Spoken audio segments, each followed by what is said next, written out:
Bem-vindos a mais um episódio do B3 Convida. Eu sou a Thaís Pessoa e hoje eu divido o estúdio com a Núbia Neves, do time B3. Oi, Thaís. Oi, Núbia. Será que para investir é preciso ter muito dinheiro? O nosso convidado de hoje trabalha há 4 anos para derrubar o mito de que apenas ricos conseguem investir. Ele traduz o economês para a fala da quebrada e mostra que muitos investidores podem vir da favela. Nascido e criado na comunidade do Jardim João 23, na zona oeste de São Paulo, ele chegou a ser reconhecido pela Forbes como uma das 6 jovens promessas do mercado financeiro com menos de 30 anos. Eu tenho a honra de conversar com o Murilo Duarte, o favelado investidor. Seja muito bem-vindo, Murilo. Salve, salve família. Muito obrigado aqui pelo convite, pelo espaço. E é um prazer, né, estar aqui para a gente trocar uma ideia, um papo sobre dinheiro, finanças, investimentos e gerar mais valor aí para quem está assistindo aqui esse episódio. Murilo, começa contando um pouquinho pra gente da sua história. Quando que você descobriu os investimentos? Quando que você descobriu que o dinheiro podia trabalhar a seu favor? Como que você começou? Olha, eu descobri esse mundo de investimentos no ano de 2015. Eu trabalhava no cartório aqui do lado da própria Bolsa de Valores, aqui na 15 de novembro. E eu lembro que eu saía do cartório, né, e eu sempre olhava aqui para a Bolsa. E me perguntava, me questionava, será que um dia eu posso me tornar investidor? Porque infelizmente no Brasil a gente tem aquela crença que investimento é para rico, né, que precisa de muito dinheiro e por aí vai. E comigo também não era diferente. Né, eu pensava que para eu investir, a minha referência de investimento era o que eu via nos filmes e novelas. Né? Fulano investiu tantos milhões em tal empresa. Né? Ciclano investiu outros bilhões em tal empresa. Então eu acreditava que precisava de muito dinheiro para investir. Então eu ficava me perguntando, será que um dia, né, eu que cresci na favela, cresci na comunidade, posso me tornar investidor? E até que eu recebi meu primeiro salário, né, que era de R$680. Em 2015 foi o mesmo ano que eu comecei a minha faculdade de contabilidade. E aí grande parte do meu salário era para pagar a mensalidade, então sobrava só R$40 do meu salário. E foi então com esses R$40 que eu saí daqui do cartório e fui andando até o Shopping Light e comprei meu primeiro livro da minha vida e também foi meu primeiro livro sobre investimentos, que foi sobre o Tesouro Direto. Né? E por que o Tesouro Direto? Eu lembro que eu assistia muito o Jornal Nacional, eu via o William Bonner, né, falando assim, a bolsa subiu tantos pontos, caiu tantos pontos.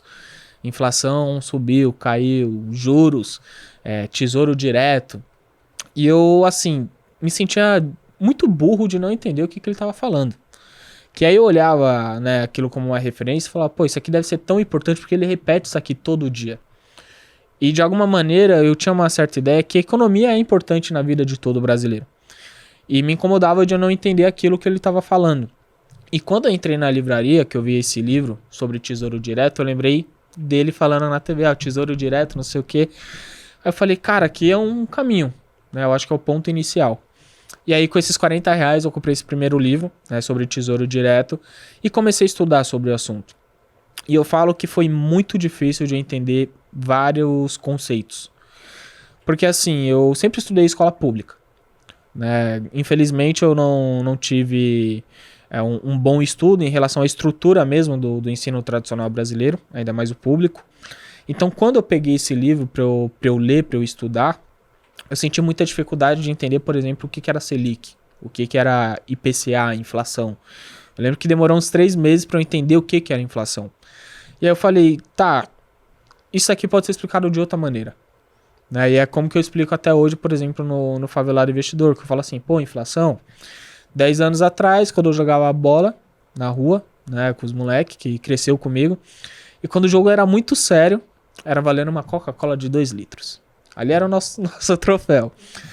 E tinha o bar do seu Edi, bem de esquina ali, e ele vendia por R$2,50 essa Coca-Cola. E hoje o seu Edi ainda tá lá, tá vendendo a mesma Coca-Cola de 2 litros, só que agora por R$10. Então, isso é a inflação. Eu preciso de mais dinheiro para comprar a mesma coisa, né? Eu perdi meu poder de compra. Só que lá tava falando IPCA, o cálculo levando em consideração 40 salário mínimo, isso, aquilo. E aí eu falei, isso aqui pode ser explicado de outra maneira. E foi quando eu entendi que dentro do mundo dos investimentos, essa parte do economês, às vezes acaba afastando muita gente do que aproximando. né? Então, o meu primeiro passo para entender sobre o mercado financeiro começou aqui. Até que eu entendi o que era o Tesouro Direto, eu vi que com R$ 100, R$ 80 na época, eu poderia fazer esse investimento. E no Selic era aproximadamente uns R$ 100, alguma coisa assim.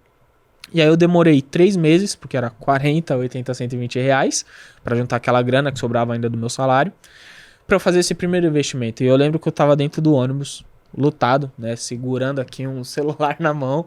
Já tinha feito a transferência do 120, né, do meu banco para a conta da corretora. Já tinha comido ali uns R$ 10 de taxa, né, do TED. Para quem tá em casa, não existia Pix ainda, não existia. E aí eu fiz meu primeiro investimento no Tesouro Direto Selic. E assim, como todo investidor, eu sei que a gente fica, primeiro, com aquele frio na barriga, né? Pô, será que eu vou perder grana? Será que não? E principalmente, fica a cada 5 minutos olhando a tela do celular. Eu passei ali os primeiros 30 dias de segunda a sexta, né? Até que eu descobri que no final de semana não mostrava muito ali a variação.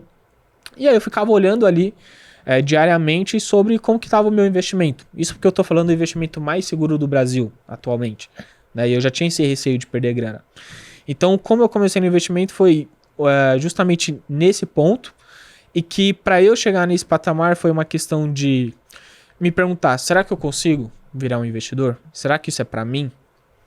Né? Porque da onde eu vim, né, de baixo, a gente ouve que a gente pode ser jogador de futebol, pode ser MC, pode ser diversas coisas, mas investidor ninguém nunca me falou que eu poderia ser, né? E eu acabei descobrindo isso meio que sozinho. E hoje eu tô com a missão, com o propósito de que outras pessoas, outros favelados, outras faveladas se tornem investidores como um todo.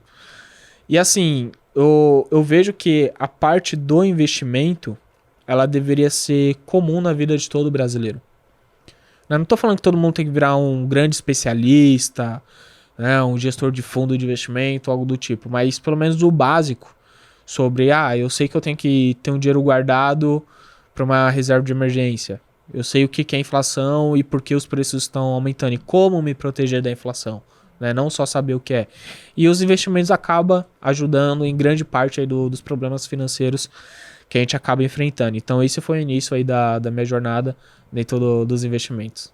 E Murilo, como é que era na sua casa, assim? A sua família tinha essa noção de economia, de dinheiro, de guardar um pouquinho dentro das possibilidades? Como que era a sua relação em relação à família e o dinheiro? Olha, dentro de casa, graças a Deus a gente nunca passou fome, né? Nunca faltou um arroz e feijão dentro de casa. Só que assim, grandes coisas que, por exemplo, a gente ia fazer uma reforma dentro de casa. Porque eu fui criado pela minha mãe e pela minha avó, então era na base do empréstimo no nome da minha avó, né? Que minha avó já estava meio que aposentada ali. Então já facilitaria ali o crédito como todo. Então, tipo, eu cresci vendo que, de alguma maneira, que a única coisa que a gente poderia conquistar na vida era através de empréstimo. Através de um financiamento, cartão de crédito ou algo do tipo. Né? E sobre guardar dinheiro, a família nunca teve costume. Basicamente era o que entrava era para pagar o empréstimo que tinha feito ou usado o cartão. Né? E assim, quando eu comecei a trabalhar também, eu pegava metade do meu salário, ajudava dentro de casa, e essa ajuda era ou para custear, pagar ali o restante de uma fatura de cartão, ou para fazer uma compra no supermercado, algo do tipo. Mas assim, a gente nunca foi acostumado a guardar dinheiro. Eu lembro que a primeira vez que eu juntei R$ 10.000, tipo assim, eu juntei R$ 10.000, tipo, era uma grande vitória. Né, tipo, só juntar os primeiros 1.000 já era grande, mas assim, eu lembro que na minha cabeça era muito difícil juntar R$ 10.000. Muito. E aí eu cheguei na minha mãe e falei, mãe, juntei uma grana aqui. Aí minha mãe, nossa, como que você conseguiu? Eu falei, então, tipo, eu consegui ajudar dentro de casa e ainda assim uma pequena parte eu guardo, né, tava investindo ali. E o restante eu saía gastando, né. Mas assim, quando eu consegui juntar esse valor, eu falei, pô, agora dá pra ir pro 20. Eu acho que foi meio que Planta uma semente. Um desbloqueio que eu tive, porque pra mim uma meta sempre foi os primeiros R$ 10.000. Aí quando eu cheguei, eu falei, tá, agora mais 10, vamos pra 20. Depois 40, aí eu fui crescendo aos poucos. E sempre trabalhando a questão da paciência. E eu sei que é difícil pro brasileiro como um todo ter essa questão da paciência. Mas eu acho que a gente tem que fazer alguns sacrifícios para usufruir melhor da nossa vida futuramente. Então, assim, dentro da minha família, graças a Deus, nunca faltou um arroz e feijão. Grandes coisas que a gente teve, uma reforma, às vezes era, reformar o banheiro. Tipo, aí vinha o pedreiro da rua de trás e pagava com empréstimo, né? Porque não tinha o dinheiro. Então, minha avó ia lá na Caixa Econômica, era Banco Nossa Caixa, era alguma coisa assim, que eu acho que nem existe mais esse banco. E ia lá, fazia um empréstimo, e aí pagava o cara, e aí com o dinheiro que caía da aposentadoria da minha avó, a gente ia pagando ali as parcelas. Então, sempre foi muito assim. Né? Murilo, você conta uma história que você mudou de emprego, aí você começou a ganhar um salário melhor e aí você se endividou. E é uma situação comum, né? A gente, quando começa a ganhar mais, a gente acaba gastando mais e a gente acaba entrando em dívidas. Conta pra gente como que foi viver isso e o que você fez pra sair disso, né? Como é que você viveu a situação do endividamento e como você achou uma alternativa e o que você contaria para as pessoas sobre isso? Bom, eu acabei me endividando em 2016. Eu tinha saído do cartório, tinha entrado no Banco Bradesco, né, como estagiário. E aí meu salário saiu de 680 para 2.500. E aí pra mim eu falei, pronto, agora eu tô rico, né? Agora se eu sobreviver com 680, 2.500, tô distribuindo dinheiro. E assim, eu tinha 21 anos. Não parece, eu tenho 28 hoje, gente, mas eu com 21 anos, naturalmente passava muita coisa na cabeça de consumo. Pô, eu quero aquele iPhone. Eu acho que na época era o iPhone 6, alguma coisa assim. Porque foi o que eu comprei na época. Foi por causa dele. Foi. Eu quero, tipo, na quebrada, um tênis muito na moda era um Mizuno, né? Mizuno Prophecy, tipo, custava R$1.000. Fui lá e comprei, parcelado, no cartão. Tenho ele até hoje. Me serviu muito aprendizado esse tênis aí. Queria um boné novo, um Juliette, uma camiseta nova. E aí comprava no shopping, parcelava. E aí eu percebi que o dinheiro que estava entrando do meu salário era para pagar a dívida. Até que chegou uma hora que a dívida ficou maior do que eu recebia. E aí foi quando eu comecei a usar o cheque especial. E ali eu descobri que eu falei, eu não tenho só 2.500, eu tenho 4 agora, né? Porque eu tenho mais 2 aqui de cheque especial, mais 2 de cartão de crédito, eu tenho 6. E eu fui usando esse dinheiro. Eu falo muito que o dinheiro, ele é emocional. Né? Porque a gente sempre sonha assim, quando eu receber, sei lá, 10 mil reais, 15 mil reais, quando eu tiver X investido, isso, aquilo. Cara, se você tem um crescimento muito rápido, né? Ou seja, você saiu de um patamar X, foi para Y muito rápido, então você não teve um amadurecimento sobre isso, você meio que não correu essa trajetória, o processo. Então, por exemplo, em um mês eu tava recebendo 680 reais, no outro eu tava recebendo 2.500. Não foi de 680 para 800, para 1.000, para 1.500, 2.000, 2.500. Que aí eu ia saber, em teoria, lidar com esse dinheiro gradativamente. Então, quando eu vejo que a gente tem um aumento, seja de renda muito grande, ou a gente pode ver até as pessoas que ganham na Mega Sena como todo. O cara tava acostumado lá com 1.500 reais, 2.000 reais. Do nada cai 50 milhões de reais na conta dele. Cara, ele não tem emocional e psicológico para lidar com esse dinheiro. E eu não tive para lidar com 2.500 reais, né? E quando eu comecei a entender isso, eu falei, eu tenho que respeitar o processo. Claro, se eu receber uma quantidade de grana a mais em um curto espaço de tempo, eu vou tentar ser o mais conservador possível com esse dinheiro. Só que antes eu não pensava nisso. Eu pensava, sobrevivia com 680, agora 2.500, continuo ajudando em casa, eu pago minha faculdade e o resto eu vou sair gastando. Né? E aí foi quando eu me endividei. Chegou uma dívida de 5 mil reais e virou 20 mil reais. E aí, junto com o meu sócio no Favelado Investidor, que é o Vinícius, a gente é amigo há mais de 10 anos, né? A gente estudou junto na escola, fez faculdade junto, tudo mais. E ele também estava endividado, então ele falou, cara, a gente não consegue mais cortar nada. Então eu tinha parado de gastar, tinha parado de sair pra rolê. A única coisa que eu comprava na época era livro. Que eu falei, tá, eu tenho que estudar alguma coisa sobre dinheiro, eu tenho que me aprofundar mais nisso.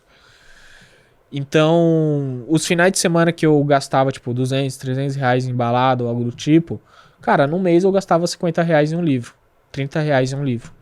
Então, tipo, eu diminuí ali o que eu gastava, porque de fato grande parte do meu salário era pra pagar dívida. E a gente começou a fazer renda extra. Então a gente vinha aqui no Shopping 25, né, tirava foto das roupas. Falava, mano, estica essa camisa aí direito, mano. Ô, esse boné aqui tá em alta. Tô vendo vários na quebrada, vários moleques com esse boné. E a gente criou um perfil no Instagram, né? Que é MV Outlet. Que é M de Murilo, V de Existe Vinícius. ainda? Não existe, não existe. Não, eu posso até falar um pouco a respeito disso. E aí foi quando a gente começou a vender bastante na internet. Aí teve mês que, tipo, cada um lucrou pra colocar no bolso 6 mil reais. Isso eu tô falando em 2016. 6 mil reais hoje é dinheiro. Lá atrás, então... Só que grande parte era pra quitar a dívida, né? E aí essa dívida eu consegui quitar em um ano. E aí foi quando eu entendi 3 pilares que a gente tem que aplicar na nossa vida financeira. Seja você estando endividado ou não. Primeiro ponto, organização financeira. Você tem que ter controle sobre o seu salário, sobre seus gastos.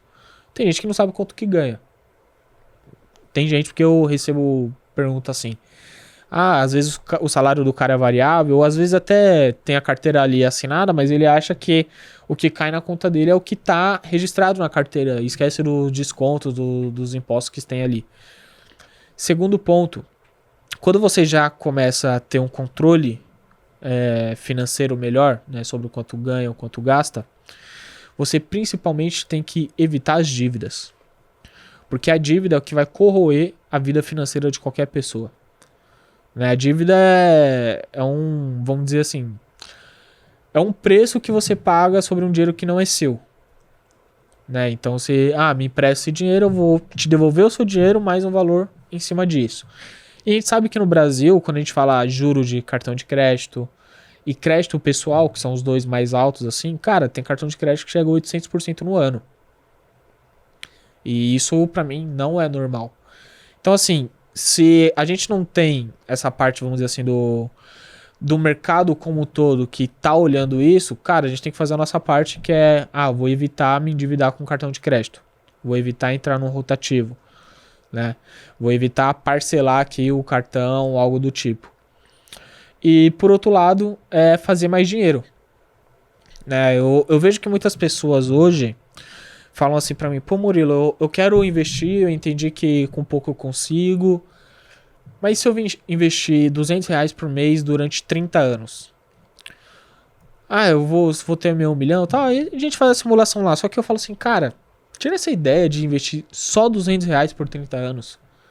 Coloca na sua ideia que, esse ano, eu vou investir 200 reais por mês. O ano que vem, 250. 300, 350. Até porque, no mínimo, né, se ele tá ali de carteira registrada, em teoria, o salário dele tem que ser reajustado pela inflação anualmente. Então, o seu salário já vai ser reajustado, claro que no valor real é a mesma coisa, vamos dizer assim. Só que, cara, você não vai investir só 200, investe 250 no outro ano. Pô, chegou o final do ano, em vez de, como você se organizou financeiramente, então você não vai mais pegar o seu 13º para pagar dívida, investe esse dinheiro. Né? Abre mão, às vezes, da viagem agora de Natal, de Ano Novo, para você fazer no próximo ano, que você vai ter mais dinheiro acumulado, você consegue usufruir melhor. Né? Faz um planejamento disso. E a sua carteira de investimentos, ela é assim? Ela foca no longo prazo? Como que você se coloca como um investidor estrategista? Assim? Como que você organiza a sua carteira? Olha, a minha carteira de investimentos como um todo, ela é focada muito mais pro longo prazo. Porque eu acredito que no curto prazo, claro, você pode usar ao seu favor, por exemplo, um Tesouro Direto Selic ou um CDB com liquidez diária. Né? E hoje o juros está bem alto. Mas eu acredito que um grande componente para ajudar nisso é a sua própria renda ativa, que vem do seu trabalho. para você usufruir no curto prazo. Porque eu discordo de algumas pessoas que falam assim, você vai investir para o longo prazo, você tem que abrir mão de tudo no curto prazo. Eu discordo. Eu falo que tem fases da vida da pessoa. Então, por exemplo, quando eu estava endividado em 20 mil reais, eu abri mão do meu curto prazo, os meus rolês final de semana, porque eu tinha uma dívida de 20 mil reais, eu tinha que sair dessa situação. Agora, se eu tenho uma vida financeira mais organizada, olha, eu já sei o quanto eu ganho e o quanto eu gasto. Para onde vai esse dinheiro? Eu economizo em algumas paradas. Eu já estou investindo uma parte da minha renda hoje pro longo prazo, pros investimentos. E uma parte do que sobra da renda ativa, cara, você pode fazer um planejamento para fazer uma viagem daqui 6 meses, daqui 1 ano. Né? E aí você pode usar os investimentos a seu favor, que, assim, não vai fazer grande diferença no curto prazo, que é você deixar num tesouro Selic ou num tesouro ou num CDB com liquidez diária. Mas pelo menos vai estar rendendo um pouquinho, mais do que a poupança. Mas no curto prazo você tem que usar, na minha opinião, mais a sua renda ativa a seu favor e pro longo prazo ou médio prazo os seus investimentos. Né? Porque aí vai chegar um momento que no médio a longo prazo você já está recebendo uma renda ali vindo dos seus investimentos que você pode usufruir no curto prazo.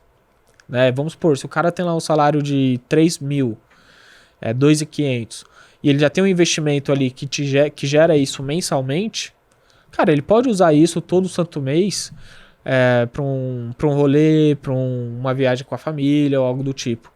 Né? Então, assim, é como se fosse uma balança. Tem momentos da sua vida que você vai ter que abrir mão e tem outros que não. Eu acho que isso vai muito ali do momento de cada um que está vivendo. Assim como lá atrás, eu fiquei 1 ano sem sair de casa, sem ir para o rolê, trancado, só lendo livro. E hoje eu consigo usufruir melhor. Ainda mais controlado, mas consigo usufruir melhor. Então é a gente entender isso. Porque hoje eu vejo na internet também que as pessoas vendem um mundo mágico. Não só através dos investimentos, mas outros nichos também. Eu falo, cara, a vida real não é assim. A vida real vai ter fase ali da sua vida que você vai se fechar mais. Vai ter que aguentar, vai ter que passar por isso. Eu falo muito que a nossa vida é como se fosse a bolsa de valores. Tem momento que a gente tá numa fase ruim, só tá caindo. E vai ter momento que a gente vai estar numa fase melhor, só vai estar subindo. E é saber a fase que você tá. Tô numa fase ruim, tem que ser mais conservador, tem que economizar mais, tem que fazer mais dinheiro, tem que ter mais paciência. Tô numa fase boa, consigo pegar um pouquinho da minha grana e comprar um tênis novo, consigo ir num restaurante mais da hora com a minha família, consigo dar um videogame novo pro meu filho. Então é a gente saber identificar justamente essa fase que a gente tá vivendo e tomar as melhores decisões, porque o mal às vezes a gente identifica, só que não faz. Às vezes a gente sabe que tá na merda financeiramente, fala, tô nem aí, vou gastar mais aqui no cartão. Ignora. Eu mereço. Totalmente. É o famoso eu mereço. E assim, talvez até mereça, mas não quer dizer que você deve usufruir agora. Tem muita gente que merece muita coisa e não tá usufruindo agora, então é ter essa paciência. E Murilo, assim, são 650 mil seguidores no Instagram, mais de 350 no YouTube. Como é que você enxerga o impacto que você tem nos seus seguidores, assim? Como que eles te retornam essa ajuda que você dá para eles? Tem eu imagino assim, que deva ter um mundo de história de pessoas que te acessam ali todos os dias para te pedir ajuda. Conta um pouco pra gente das histórias que você já viu, de como é que as pessoas interagem com você. Acho que a primeira vez que a gente fez uma coisa juntos foi na pandemia, que a gente fez uma live, que você falou com o Felipe Paiva, que era nosso diretor. E foi muito legal porque a gente estava falando ali de um momento em que se vendia uma ideia de que a bolsa era dinheiro fácil. A gente está falando de investe que vem o retorno, é milionário da noite para o dia. Como que você consegue conversar com seus seguidores a respeito disso e colocar em prática realmente tudo isso que você falou até agora, de põe o pé no chão, a vida sobe e desce de bolsa, às vezes vai estar mais flat, às vezes vai estar uma loucura. Como que é isso no seu dia a dia? Olha, hoje a gente acumula, somando todas as redes sociais, né? Instagram, YouTube, TikTok, Twitter, chega a mais de 1 milhão de pessoas em todas as redes sociais. E eu falo que cada conteúdo que eu crio, seja um stories, seja um post no feed, um reels, um vídeo no YouTube, um tweet, eu vejo que é uma grande responsabilidade, não só pelo que eu estou escrevendo, mas pelo que a pessoa está entendendo. Porque eu posso falar A e a pessoa entender B. E eu acredito que eu sou responsável porque a pessoa entendeu B. Né? Então eu sempre vejo ali a nossa comunicação de que, cara, isso que eu estou escrevendo é realmente o que eu quero transmitir. Porque se a pessoa entende uma coisa, ela pega o dinheiro dela, que ela trabalhou o mês todo, e faz um investimento errado, eu me sinto uma parte desse processo responsabilizado. Então, assim, é uma grande responsabilidade, né, sobre os feedbacks que eu acabo recebendo. Graças a Deus, a maioria sempre foi muito positivo. Então, por exemplo, tem aluno nosso que manda, pô, Murilão, saí de uma dívida aqui e cheguei nos meus primeiros 5 mil reais. Recebi meu primeiro dividendo. Né? Teve um aluno que chegou e falou assim, Murilo, foi no Natal passado, eu consegui comprar um presente do meu filho com dividendo. Então, assim, tipo, eu vejo que o que eu estou gerando, né, de conteúdo, de conhecimento, está sendo executado e gerando resultado na vida das pessoas. Naturalmente, você vai acabar sofrendo algum hate no processo, acho que... E isso demorou um pouco pra eu entender, que é tipo, pô, como que alguém vai tacar hate em mim, sendo que eu tô com um propósito bom? E quando eu entendi que eu não tenho que agradar todo mundo, e tá tudo bem. Tem gente que não vai gostar de como eu ensino, ou de mim, como pessoa, ou do nome, e por aí vai. E tá ok. Essa pessoa vai aprender com outra pessoa, com outro influenciador, com outro educador financeiro. Eu costumo falar que eu tô aqui pra ajudar quem quer ser ajudado. Né? Porque não adianta eu gerar uma grande energia, um grande esforço pra uma pessoa que não tá nem estendendo a mão. E eu tô aqui. Fala, vamos lá, vou te ajudar, vou te ensinar. A pessoa, não quero. Então isso vai acabar gerando uma frustração mais em mim. E aí quando eu entendi isso, eu falei, beleza, eu vou focar em quem tá querendo aprender. Né? E não é aquela questão, só vou ensinar quem tá me elogiando. Não. Se um dia aquele cara mudar de opinião e falar, pô, Murilão, quero aprender, eu falo, mano, tô aqui pra te ajudar também no que eu conseguir. Né? E assim, uma história que me impactou muito, eu conto essa história em todo lugar, porque pra mim foi a mais emocionante. Que marcou. O nome do rapaz é Thiago.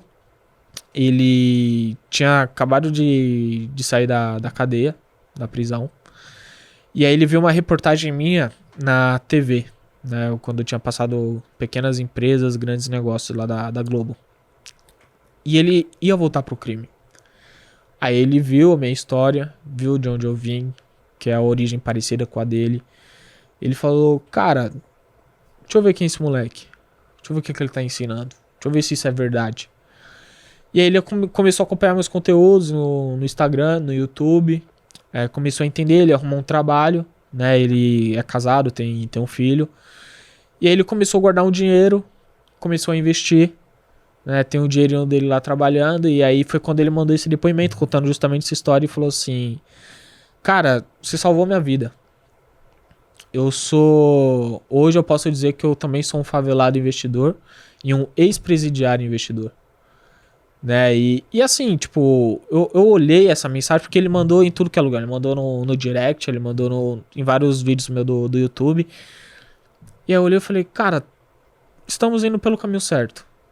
Porque às vezes 1 milhão de pessoas, somando todas as redes sociais, eu não vou ter uma mensuração bem palpável sobre o que a gente tá fazendo em 1 milhão de vidas. Mas quando eu recebi essa, eu tive. Eu falei, mano, a gente tá trilhando. Né?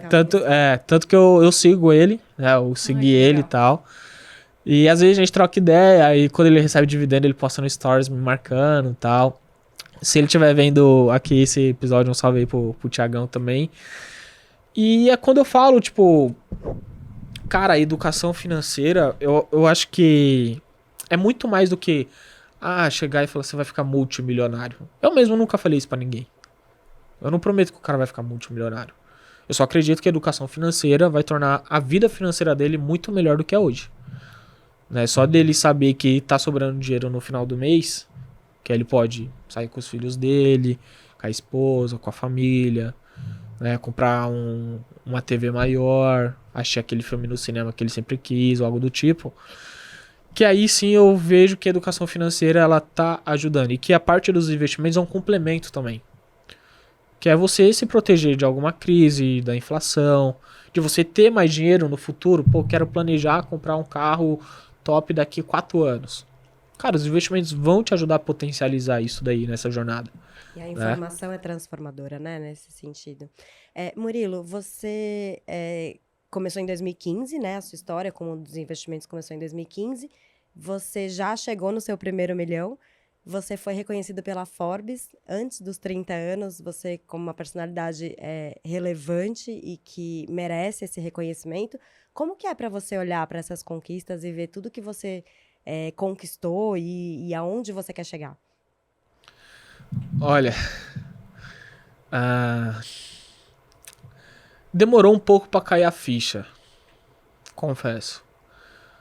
Não na questão financeira, assim, mas eu acho que sobre o tamanho que o Favelado Investidor ficou e da relevância.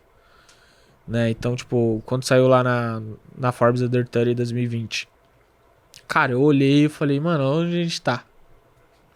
Pô, no passado tava gravando um vídeo na laje, tá ligado? Tipo, embaixo do sol, no frio, não importa. Tipo, final de 2020, tô numa das revistas mais prestigiadas de negócios do país. E como uma das pessoas mais influentes e promissoras abaixo de 30 anos. E aí eu olho e falo assim, cara, primeiro, eu acho que eu não chegaria nesse ponto sozinho. Se eu falasse, acho que sozinho eu estaria mentindo. Tive muita ajuda e que tá comigo até hoje do Vinícius, que é meu sócio. Tive bons conselheiros no meio do caminho, então tipo o Conde, que é o fundador da Condzilla, troco muita ideia com ele até hoje. Me ajudou muito, tipo, pô, estuda sobre isso, que você acha disso, a gente sempre trocou ideia. E principalmente a equipe do Favelado Investidor como um todo, né? Todos vieram de baixo, todos têm sangue no olho de crescer profissionalmente. E todos principalmente acreditam no projeto. Né? Não tá lá só por hype, por status, algo do tipo. Não, a gente sabe que eles sabem que o nosso propósito é digno, é verdadeiro, de ajudar o próximo. Que existem inúmeros obstáculos, inúmera dificuldade, e que a gente tá lá todo dia, virando noite, trabalhando, dando risada, chorando juntos, vencendo juntos. E então é isso. Então quando eu olho toda essa relevância de reconhecimento, um ponto principal que eu sempre mantive é não deixar o ego subir na cabeça. Tipo, eu olhar assim e falar, cara, daí que eu tenho 600 mil seguidores. Tipo, eu sou igual a qualquer pessoa. Né? Eu posso aprender com outra pessoa que às vezes tem 1 seguidor, 10 seguidores, 1000 seguidores. Então é manter o pé no chão, tipo, sempre que eu vou falar com alguém que me segue e tal, eu perguntei, tá investindo? Tá mesmo? Por que não? O que tá acontecendo? Tento entender ali a vida da pessoa, que pode me ajudar a fazer um conteúdo que pode ajudar outras pessoas que estão na mesma situação que ela. Né? E assim, manter o pé no chão, eu acho que é a base, assim, tipo, pô, não deixar nada subir a cabeça, não achar que é melhor que os outros, seja por dinheiro, seja por reconhecimento, né? Eu sempre falo assim, Murilo, chegou no primeiro milhão, isso, aquilo. Falo, cara, pra mim foi muito mais emocionante meus primeiros 100 mil reais. Isso eu falo, tipo, porque pra mim, eu olhei assim, eu falei, mano... liberdade, né? Sim, eu olhei assim, eu falei, mano, 100 mil reais. Eu não tinha cabeça até então no primeiro milhão, assim. Como eu falei, eu ia de etapas em etapas. Eu lembro que eu aprendi isso num livro do Carlos Wizard. Não vou lembrar o nome do livro, mas é alguma coisa... Primeiro milhão, é alguma coisa assim. E aí tem uma parte do livro que ele fala assim... muita gente foca no primeiro milhão. Mas esquece que pra chegar no milhão, você tem que passar pelos primeiros 1.000 reais. Depois os primeiros 10, 50, 100 e por aí vai. Então aí eu fui colocando essas escadinhas. Falei, que nem, cheguei aos 10 mil. Agora vamos pro 20. Aí quando eu cheguei nos 100 mil, eu olhei assim e falei, mano, cheguei nos primeiros 100 mil. Agora sim eu vou focar nos 300. Porque aí quando você olha, por exemplo, de 800 para 1 milhão, fica muito mais fácil do que você olhar de R$ 1.000 para 1 milhão. Né? E aí que eu vejo que algumas pessoas acabam se perdendo. Não, mas tá nos primeiros 1.000, foca ali nos 5 mil. Você já vai ver uma trava na sua cabeça falando, pô, mas é difícil 5 mil. Tá, mas é mais fácil do que os primeiros 1 milhão. Aí parece que você vai destravando, você vai se acostumando com a ideia. Aí tem 1, tem 2, tem 3. Aí quem tem 4 tem 5. Quem tem 5 tem 6. E você vai treinando um monte de coisa no meio do caminho, né? Que não é só juntar dinheiro. É a disciplina da coisa. Porque é o que a gente estava falando aqui antes sobre dieta. Então, assim, você acorda e fala, hoje eu vou vencer a dieta. Eu vou conseguir terminar meu dia comendo direitinho. É a mesma coisa com dinheiro no fim do dia, né? A gente tá todos os dias pensando, putz, aonde é que eu vou economizar um pouquinho, no que eu não preciso, aonde que eu tô errando, e aí você vai criando as suas estratégias para chegar no seu objetivo, que talvez não precise ter tão grande no começo, assim, a gente pode começar com objetivos menores. E aí eu queria te perguntar uma coisa, qual é o seu luxo que você não abre mão? O que você, assim, não consegue, além da paçoca? Olha, um luxo que eu não abro mão hoje, eu acho que é o meu final de semana. Tipo, só de não literalmente fazer nada. Às vezes tem sábado, tem domingo que eu quero ficar o dia todo assistindo TV e ficar ali. Não tem relação com dinheiro, né? O seu luxo porque eu já trabalhei descansar. muitos finais de semana. É o bem mais precioso hoje, que é o tempo, né? Tipo, não tem a ver com roupa, celular. Tipo, às vezes eu prefiro, sei lá, ir no domingo na minha avó e passar o dia todo deitado no colo da minha avó lá, trocando ideia com ela. Ou às vezes quando eu não consigo ir, eu fico em casa com a minha namorada de boa. E fico ali, de boa. Porque assim, as pessoas vão me bater agora, mas vamos lá. A gente, de fato, grande parte da nossa vida, a gente corre atrás do dinheiro. Eu não vou falar que isso é errado ou certo. Acho que assim, são fases que realmente o dinheiro vai ajudar muito na sua vida. Pelo menos pra você descansar um final de semana. E quando você conquista o dinheiro, você se pergunta, e agora? Tem gente que pensa, 2 milhões, 5 milhões, 10 milhões, por aí vai. Mas ainda assim só tá no dinheiro. Não tá em algo fora disso. Então, por exemplo, agora que eu tenho dinheiro, eu quero viajar pro Alasca. Sei lá, às vezes a pessoa tem um objetivo meio doido assim. Então vai lá e vai. O dinheiro vai acabar proporcionando isso. E depois? Agora eu quero viajar pra outro lugar, isso, aquilo. E tem pessoas que vai conquistar um valor ali que ela sempre almejou e tá ok pra ela. Porque ela fala assim, isso aqui pra mim é o suficiente. Aí tem o livro que é da psicologia financeira, tem um capítulo que fala sobre isso. Tem o suficiente. Porque eu acabei vendo isso de perto em algumas pessoas, que quanto mais dinheiro tem, mais quer ir atrás. Como se esse fosse o único objetivo da vida dela. E eu falo o seguinte, o dinheiro, em algum momento ele vai ser um objetivo da sua vida, só que você tem que lembrar que ele é uma ferramenta.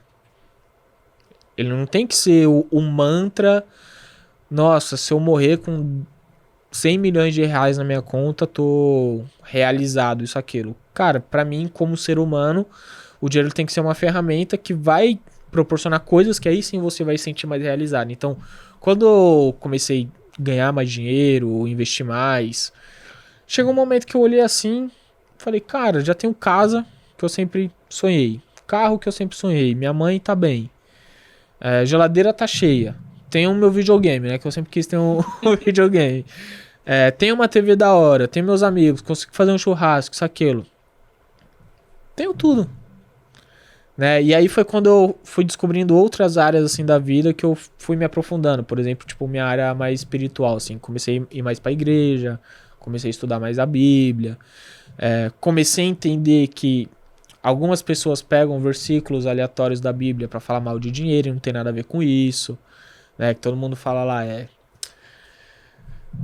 tem uma passagem que fala assim, é mais fácil um rico, é mais fácil um camelo passar numa agulha do que um rico entrar nos céus. Aí todo mundo pensa assim, pô, um camelo vai passar em uma agulha. Só que assim, a agulha naquele sentido, a agulha naquela época também era uma porta que tinha os coletores de impostos. Então, como ela era bem estreita, então como os viajantes, né, com o camelo tava cheio de mercadoria, algo do tipo, produtos. E aí pra pagar o imposto é o seguinte, o que não passar do camelo você tem que pagar, entendeu? E aí a grande questão é, por que um rico não passaria? Porque ele tem muita coisa e tal. E eu falei, cara, isso não tem nenhum sentido de que é errado você ter dinheiro. E muitas pessoas falam isso, né? Que na Bíblia é errado você ter dinheiro. Eu falo, cara, se for assim, Salomão não seria o homem, segundo a Bíblia, né? O homem mais rico de todos os tempos. Né? Jesus, quando nasceu, recebeu ouro, né? Dos 3 magos lá. Então, assim, o dinheiro não é ruim. Ele só revela quem a pessoa é. Pra mim, uma pessoa é ruim, ela tendo pouco dinheiro ou muito dinheiro. Até porque existe pobre que é desonesto e rico também que é desonesto. E vice-versa. Né? Então, quando eu comecei a ter bastante dinheiro, eu comecei essa parte mais filosófica da vida. Tá, e agora? Né, aí foi quando eu tive mais clareza sobre... Eu acredito mesmo que Deus me colocou nesse caminho para ser um propósito na vida de outras pessoas em relação à educação, como um todo. Né? Já ouvi isso até de pastor que eu admiro, que eu acompanho e tal. E aí eu vejo que a gente não tem que se perder pelo dinheiro. Né? E novamente citando aqui um versículo da Bíblia, que tem o jovem rico, ele encontra Jesus e fala assim, pô Jesus, o que eu preciso fazer para ser salvo?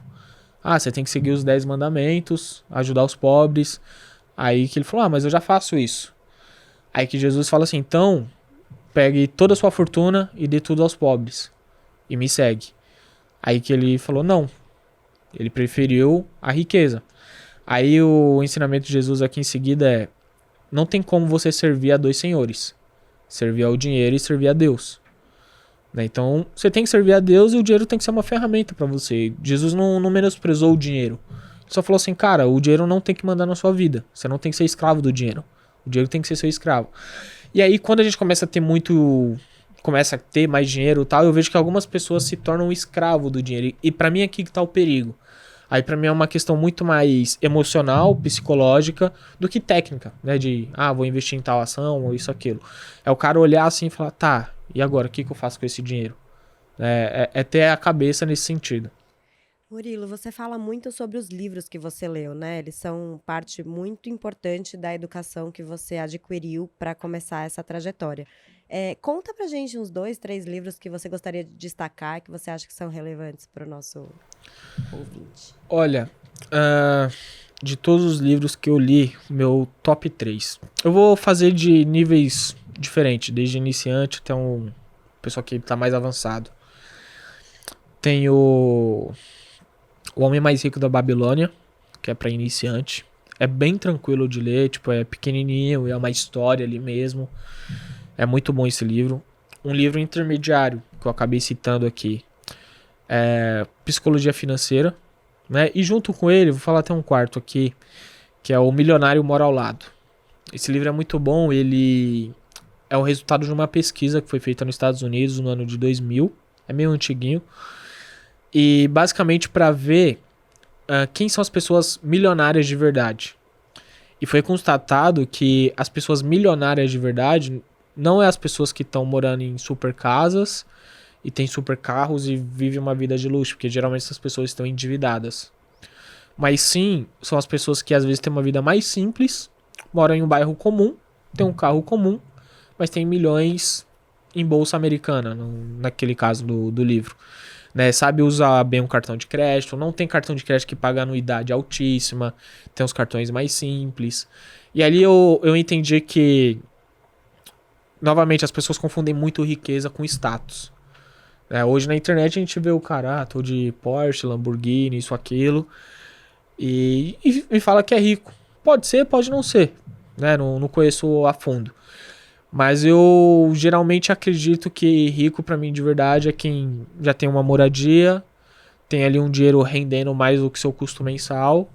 E pra mim isso é uma riqueza financeira. Né? Pode não ser, ter uma renda passiva de 50 mil reais por mês.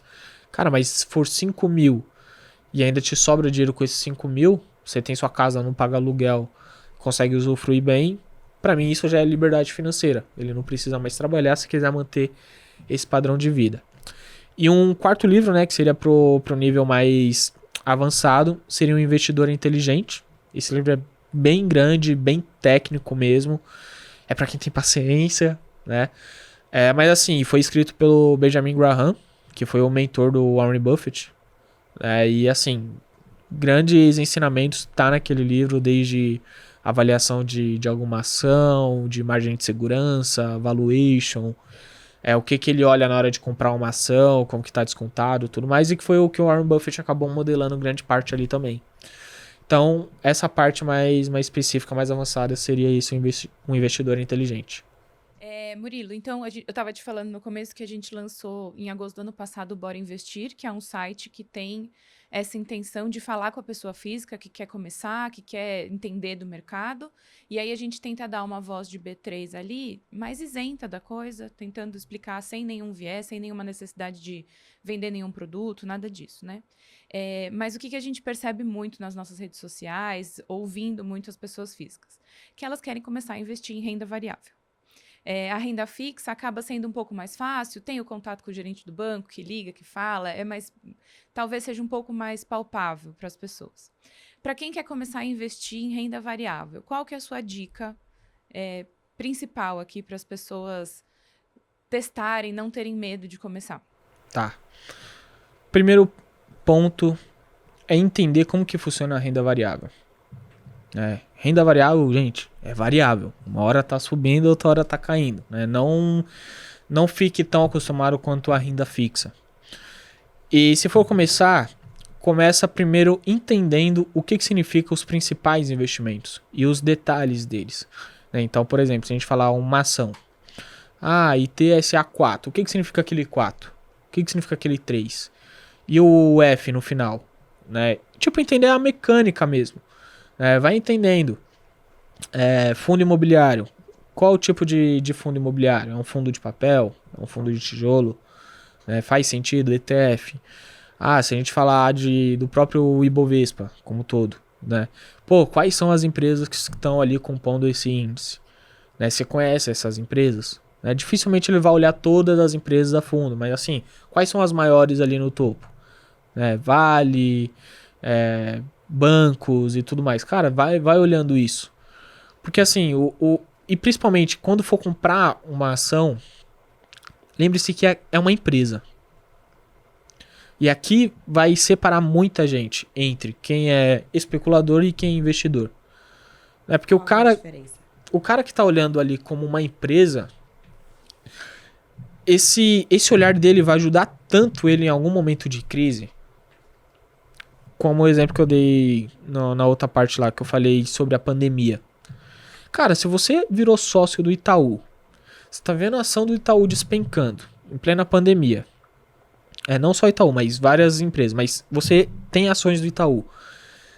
Aí você tá olhando e fala, mano, o risco do Itaú quebrar é mínimo. Existe, mas é bem baixo. E antes estava sendo negociado, sei lá, a R$30, agora tá 26. É a mesma coisa, você prefere ir na feira lá da sua quebrada, você pagar quanto no pastel? R$10 ou R$6? Prefiro 6, é o mesmo pastel, tô levando a 6. Então é esse pensamento, tipo, o fundamento não mudou. E você só tem olhar de fundamento quando você investe com olhar de sócio. Não tô falando que você tem que virar um grande sócio pra você chegar lá na reunião e falar, não concordo com isso daí. Aí é o objetivo de cada um. Mas é olhar e falar assim, cara, eu tô virando acionista dessa empresa. Eu quero que essa empresa anda bem, quero que ela gere mais empregos, quero que ela venda mais produtos, mais serviços, e que ela lucre, que eu tenha uma parte, seja através de dividendo, né? E quando o mercado enxerga isso de bons olhos, acaba se valorizando. Então, é olhar como sócio. Fundo imobiliário. Cara, olha como se fosse proprietário daquele imóvel. Imagina ali com R$100, você está investindo num setor de shopping center e tem 5, 6 shopping em um único só fundo, né? Fala, cara, eu tenho, em teoria, 6 shopping. Beleza, você não pode mandar ninguém embora, não pode mandar no shopping, mas olha com o olhar, tipo, tá em uma boa localização? É bem movimentado? Quem são os inquilinos lá dentro? Porque eu garanto, se uma pessoa constrói uma casa com o objetivo de alugar, ela vai se preocupar quem é um inquilino. Ela vai se preocupar se o cara tem renda. Qual o risco de calote ou não. Né? Ela vai se preocupar se ali na localização que ela tá levantando a casa é fácil de ela locar ou às vezes até vender futuramente. E por que quando você vai investir na bolsa de valores através de um fundo imobiliário você não vai pensar nisso? É porque muitas pessoas confundem, tipo, só olha o código e fala, comprei esse código porque todo mundo tá falando desse código. Aí você vai perguntar pra pessoa, mas o que essa empresa faz? Não sei. No máximo, souber responder, Magazine Luiza, tem umas lojas aí. Telefônica, Vivo. Não, sou cliente deles. Mas vai saber responder isso. Agora, a fundo, que é como investidor, então assim, pra quem tá começando, estuda antes. Tenha o conhecimento. Porque isso vai livrar de você perder dinheiro de uma maneira absurda, né? E aí a pessoa pode absorver esse conhecimento. Tem lá no meu Instagram, tem no meu canal do YouTube, tem os nossos cursos, né? Que a gente lançou, graças a vocês também que liberaram espaço aqui, que a gente tem aula nossa aqui dentro da Bolsa de Valores, né? Tem nosso e-book, que o cara vai aprender ali os principais investimentos de renda fixa e renda variável. Isso tudo de uma maneira acessível. Então assim, hoje eu vejo que não tem mais desculpa da pessoa não aprender. E é claro que eu tô falando pro tipo de pessoa que tem acesso à internet. Eu não tô falando pra pessoa que tá em uma necessidade vulnerável socialmente. Porque essa pessoa, ela nem tá no Instagram. Ela tá preocupada com outra coisa de sobreviver como um todo. Mas eu tô falando pra pessoa que tá na internet reclamando da vida, querendo achar a ação que vai tornar ela multimilionária da noite pro dia. E isso a gente sabe que não existe. Então é olhar pro mundo e falar, eu tenho que fazer minha parte. Minha parte é estudar, entender sobre investimentos, economizar dinheiro, fazer dinheiro, bolar um planejamento e seguir a vida. A gente vai caminhando para o fim agora e a gente abriu uma caixinha de perguntas no Instagram e pediu para os seguidores mandarem perguntas para você. A gente vai ler algumas aqui. O Felipe perguntou, qual conselho financeiro você não recebeu, mas você daria aos jovens? Nossa, boa. Conselho financeiro que eu não recebi, eu daria para o jovem é o seguinte: pare de tentar comprar coisas para impressionar outras pessoas. Essas pessoas não estão nem aí para você. Essas pessoas não sabem da sua vida, não sabem do seu trabalho, da sua dívida e dos seus problemas. Então, porque você quer impressionar, surpreender esse tipo de pessoa? Foca no seu, foca na sua vida, pra você evoluir gradativamente, cuida mais de si, da sua saúde, do seu dinheiro, da sua área profissional, que aí o resultado lá na frente você vai colher, não outras pessoas. Uhum. O Vinícius perguntou, você ganha mais dinheiro hoje empreendendo com os seus cursos ou reinvestindo o dinheiro que você ganha? Eu ganho mais dinheiro empreendendo, porque a renda que vem dos meus investimentos é pro longo prazo.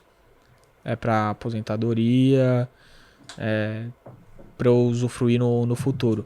E assim, eu não acho errado, até porque tem muita gente que ganha mais dinheiro trabalhando hoje do que sobre os investimentos. E aqui tem uma ótica que a gente tem que trabalhar sobre renda ativa e renda passiva. Foi o que eu falei aqui no momento. Para algum objetivo de curto prazo, tem que vir da sua renda ativa, porque os investimentos só vai gerar um valor no futuro.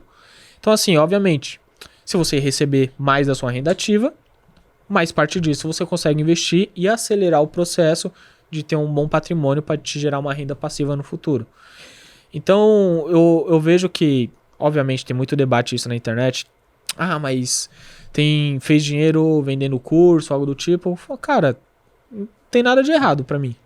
Inclusive, eu tô gerando valor na vida de outras pessoas a ponto de ser remunerado por isso, né?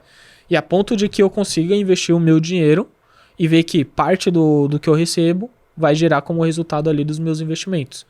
Então é isso, eu acho que tem que usar os dois ao seu favor. Renda ativa e renda passiva. O Santos, você já falou bastante pra gente como que você analisa os investimentos, mas ele foi mais direto. O Santos perguntou, por onde começar a analisar uma ação? Tá, vamos lá. Por onde você vai começar a analisar uma ação? Primeiro, escolha um segmento que você, no mínimo, entenda alguma coisa.